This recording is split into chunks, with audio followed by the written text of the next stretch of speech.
চলো গাইস, মুরগির ছালের রেসিপিটা ট্রাই করা যাক। তো আমরা কড়া গরম হয়ে যাওয়ার পরে সব পেঁয়াজ টমেটো দিয়ে দিয়েছি। এটা একটু ভাজা হবে না, এই পেঁয়াজ টমেটো না ভালো করে ভাজা হলে টেস্ট আসবে না। তারপরে দিয়ে দিয়েছি আদা রসুন ধনা পাতা, এগুলো এখন ভাজতে থাকবো।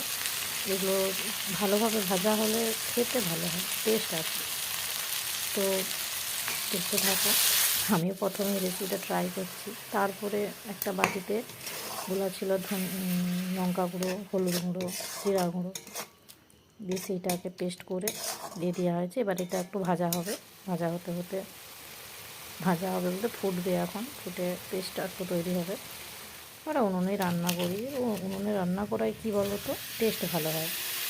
তারপরে এই যে মাংসটা দিয়ে দিয়েছি, মাংসটা এবারে একটু নাড়াচাড়া করব। এবারে নাড়াচাড়া করতে হালকা একটু জল বেরোবে, কারণ মাংসটা যত হবে তত একটু করে জল বেরোবে। এই যে দেখতেই পাচ্ছ যে তেল বেরিয়ে গেছে, মাংসটা অলরেডি হয়েই আসছে।